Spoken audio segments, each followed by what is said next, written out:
there's no way to answer these questions about evil and God, let's go to a question that confronts us every day. Look around you. Where did everything come from? The sun, the moon, the ocean, clouds, Mount Fuji, and of course, dirt.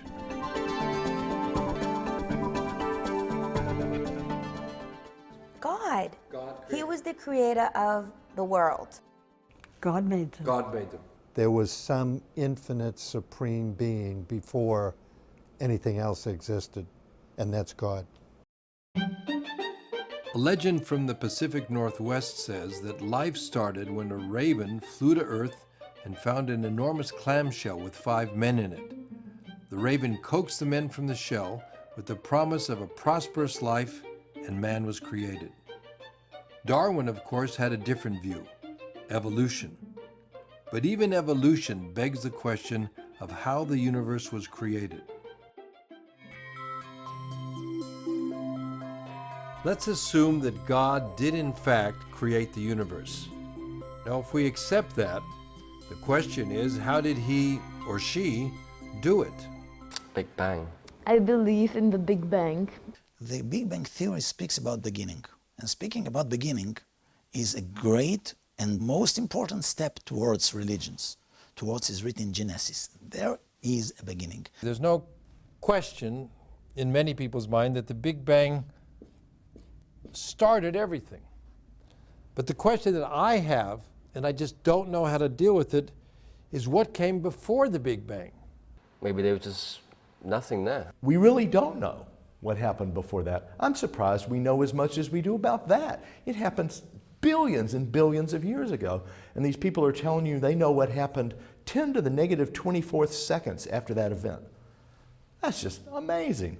And then somebody comes along and says, well, but what happened before that? The answer is, I don't know. They don't either. And so to make up stories about God to fill in this gap in our understanding seems to me a mistake. You ought to just admit you don't know. I don't know. You don't know. I don't know. Do you have an idea? No. I don't know. I don't know. We will never know. I think it's always worth asking the question. It's not clear it's one of those questions that we'll ever be able to answer. Actually, physics and cosmology are beginning to address the question of what came before the Big Bang. The initial state was something that might be described as absolute nothingness, Right. A system that doesn't even have any space-time points.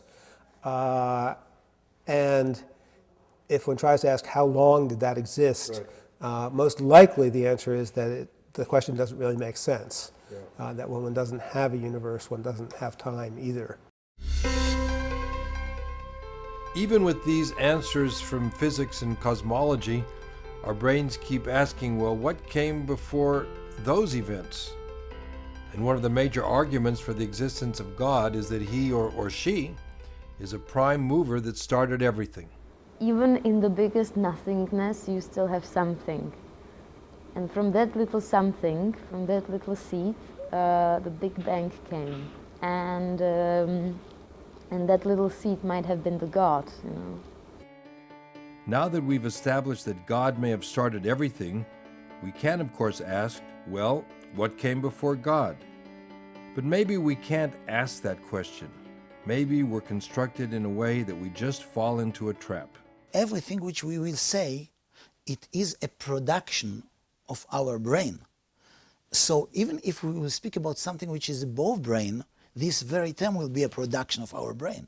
So we are in a trap. Even professional cosmologists are always asking what happened before whatever we describe, and try to push the story back further and further. The further back we push things, obviously the less certain things are. It's not clear to me whether it's just a psychological fact that we have trouble imagining effects without prior causes, whether physically there's a problem with that, but it does seem like we always want to ask the question of what came before the Big Bang. You see, I don't ask myself questions that I cannot answer them. How are these galaxies, and so what are we here, you see, and so on. What are we? Just a small nothing. What came first, the chicken or the egg? Like, we're never gonna know, Dr. One, ever. You know, we're gonna die and still not know where we came from. People have been born from, they say, cavemen, Egyptians. Right. And then it's ongoing.